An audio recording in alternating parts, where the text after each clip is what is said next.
Si le prince Andrew avait publiquement affirmé qu'il comptait coopérer avec la justice concernant l'affaire Epstein, il se trouve qu'il a depuis changé d'avis. En effet, lors d'un point presse relayé par le magazine People, Geoffrey Berman, le procureur de Manhattan, a affirmé que l'office d'Elizabeth II a complètement fermé la porte à une coopération volontaire avec la justice américaine dans l'enquête sur le financier Jeffrey Epstein, accusé d'agression sexuelle et de trafic de mineurs, qui s'est suicidé en août 2019 en prison. En janvier dernier déjà, Geoffrey Berman avait accusé le prince Andrew d'être peu coopératif avec le FBI, ce qui avait beaucoup agacé le duc d'York, qui s'était empressé de répondre à ces allégations. Le duc serait plus qu'heureux de parler au FBI mais il n'a pas encore été approché par eux. Il est très en colère à propos de la façon dont il est décrit et déconcerté sur les raisons pour lesquelles ses propos ont été tenus à New York, rapportait ainsi une source au Télégraphe.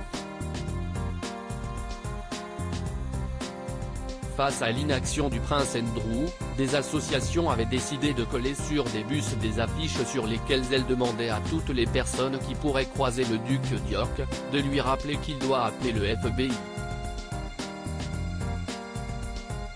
Le prince Andrew privé du Trooping The Color, retiré de la vie royale suite à son interview très controversée accordée à la BBC, le prince Andrew semble être devenu persona non grata dans la famille royale. Absent de la journée du Commonwealth lundi 9 mars, le duc qui a fêté ses 60 ans en février dernier pourrait même ne pas participer cette année au Trooping The Color.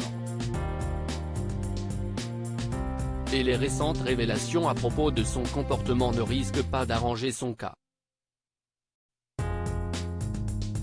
En effet, le Daily Beast rapportait le 4 mars dernier que l'office d'Elizabeth II avait pour habitude de séduire ses conquêtes en leur faisant faire une visite de Buckingham Palace.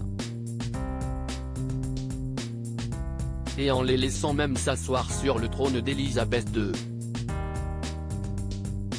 Après l'actrice Caprice Bourret, il avait laissé son amie Ghislaine Maxwell s'y installer et saluer une foule invisible depuis le balcon du palais. Elles pensaient toutes qu'elles étaient les seules personnes à pouvoir s'asseoir sur le trône. Il le faisait à toutes celles qu'il essayait d'attirer, précisait une source. Ce qui ne risque pas de plaire à la reine.